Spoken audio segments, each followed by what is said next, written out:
Racikan Berita 1. Assalamualaikum warahmatullahi wabarakatuh. Ya, kembali kami UI Watch kali ini akan membahas hal-hal yang terkait dengan isu-isu yang terkait dengan BPIP. Ya, di sebelah kanan saya paling ujung adalah Mas Heru dan di sini adalah Ibu Maria Bur yang dan kami yang akan membahas hal-hal yang terkini perihal BPIP. Ya, mungkin silakan.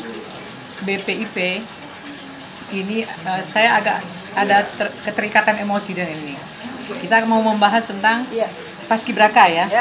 Kebetulan waktu saya masih SMA, saya salah satu anggota pasukan pengibar bendera pusaka di Istana Merdeka. Itu waktu saya masih SMA ya. Tapi pada waktu itu saya belum berhijab karena lama ya. Nah, waktu berita ini mencuat, pasti ya kita karena punya pengalaman di situ, jadi emosi kita terpancing ya. Masalah pelepasan hijab bagi yang muslim yang berhijab itu ada 18 orang. Yaitu yang akan kita bahas sekarang. Iya, kalau saya hanya mencatat bahwa ini ketua BPIP ini memang figur yang kontroversial. Artinya banyak sikap dia, ucapan dia, ya, yang cenderung untuk anti-Islam. Jadi saya pikir ini perlu kita sikapi betul. Ya, kenapa demikian? Karena dari berbagai peristiwa yang akan dicatat, yang bersangkutan terbukti telah melakukan banyak hal yang benar-benar mengecewakan, dan ini bahkan beberapa tokoh bilang supaya dia diganti, manggil ke DPR, tapi sampai sekarang tidak terjadi. Jadi kami di sini akan kembali mengingatkan bahwa kita perlu menyimak betul bagaimana sikap dan perilaku para pejabat di negara ini agar tidak menggiring kita kepada sikap anti agama. Itu aja. Itu ya yang paling utama ya. Sekarang kita kembali lagi kepada yang fokus ya yang dialami oleh Ibu Maria yang terkait dengan Paskibraka. Ya, terutama Paskibraka, terutama kemarin Paskibraka yang diberi yang dapat kesempatan untuk menjadi tim Paskibraka pada 17 Agustus 2024 di Penajam. Ya, Paskibraka itu dulu waktu itu waktu saya provinsinya masih sedikit ya, baru 32 waktu itu. Sekarang kan tambah banyak ya. 38 sekarang. 38. Jadi dibagi dua. Ada yang tugas pagi, ada yang tugas sore. Waktu itu saya tugas pagi. Saya di dalam barisan 8. Yang ini juga ini lagi ya, kembali lagi ke terikatan emosi ya. Saya agak emosi kalau ini karena pembawa baki yang sudah ditunjuk ya itu adalah putri dari Sumatera Barat. Karena banyak protes tentang ini, dan putri Sumatera Barat itu adalah yang berhijab. Ya, dia anak itu berhijab ya. Pada pagi hari 17 Agustus itu dia diganti dengan anak yang tidak berhijab. Karena kan si ketua BPIP ini mungkin sudah banyak kritikan, akhirnya dikembalikan. Boleh pakai hijab kan gitu. Jadi si putri ini pakai hijab kembali. Mungkin karena dia pakai hijab kembali ditukar pagi-pagi itu buat saya menyakitkan ya. Bayangkan mereka sudah latihan hampir sebulan.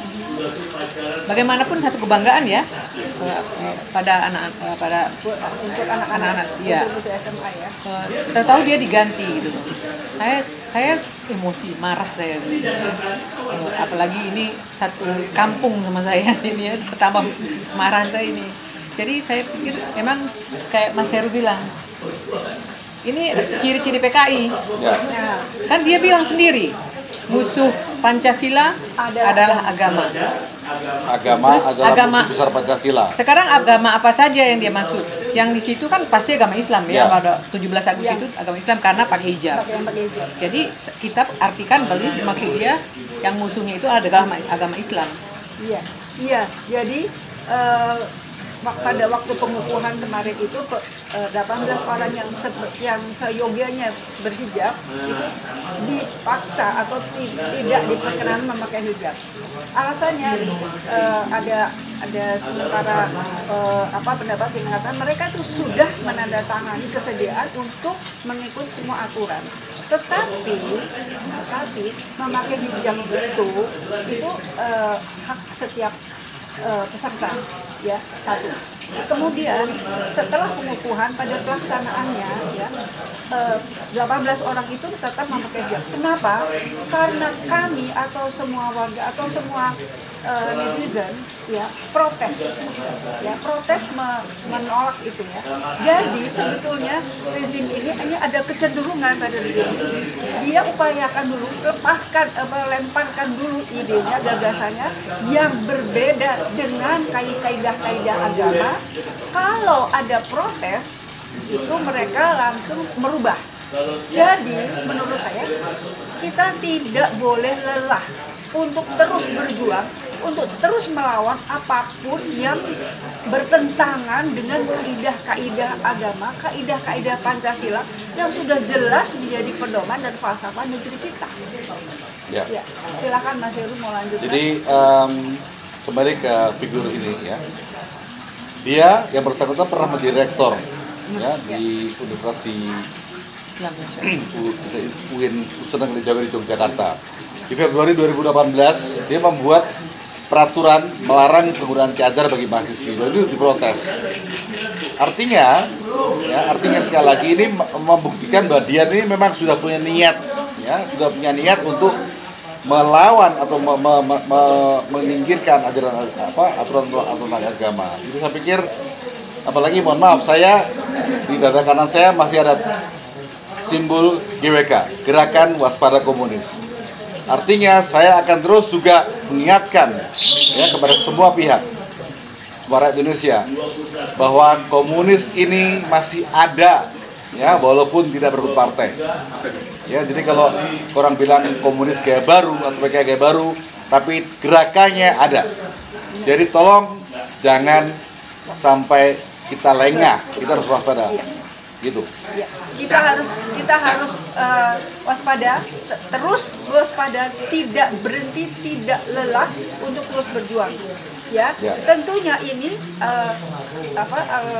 bisa ditindaklanjuti dengan suatu pemecatan, ya, karena itu melanggar ketentuan, melanggar undang-undang juga, melanggar falsafah negara kita. Ya, jadi saya pendapat gini, pemecatan berarti kan dari atasannya memecat dia, nggak mungkin itu. Itu pasti pesanan di atas juga kalau menurut saya. Nggak mungkin dia lakukan sendiri. Justru yang kita pecat tuh nih atasnya dia. Nah, itu dia. Yang milih dia siapa? Itu dia. Nah, itu dia. Ya, siapa yang milih dia? Siapa yang harus memecat? Sedangkan TNI Polri yang ada juga yang pakai hijab, ya. Tidak ada perjanjian kalau untuk sesuatu kita nggak boleh pakai hijab tuh nggak ada. Kok tiba-tiba begitu? Jadi udahlah, memang rezim brengsek ini. Jadi memang kita terus-menerus harus mengkritisi semua kebijakan sekecil apapun, sedetail apapun yang diutarakan oleh rezim ini, ya. Jadi terus kita tidak berhenti, terus kita kritisi walaupun itu detail. Katakanlah, ya, walaupun itu detail, tetapi semua yang mereka utarakan itu sebetulnya selalu berusaha untuk menggugah atau, ya, mendorong kita untuk terus kritis. Satu lagi, mereka melarang dalam tanda petik paskibraka menggunakan hijab.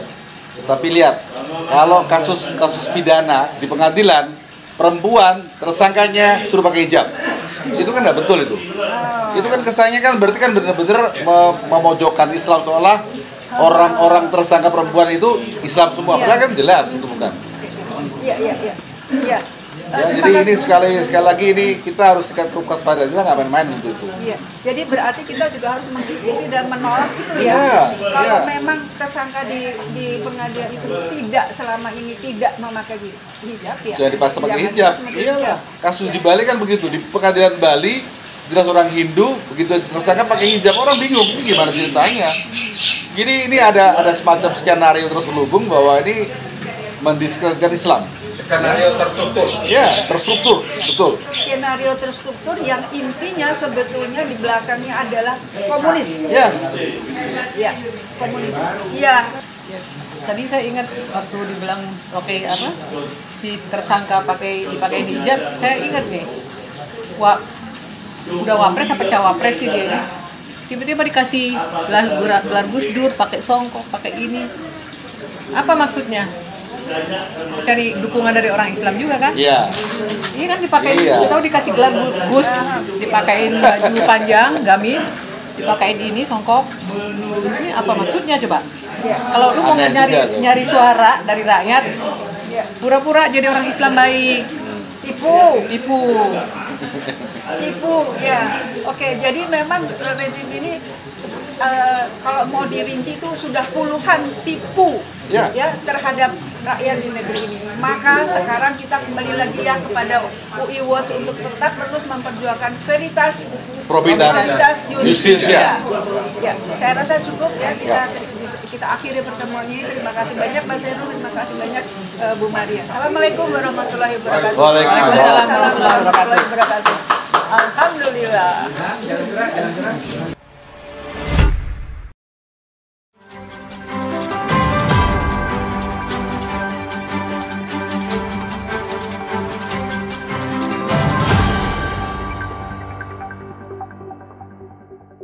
Racikan Berita 1.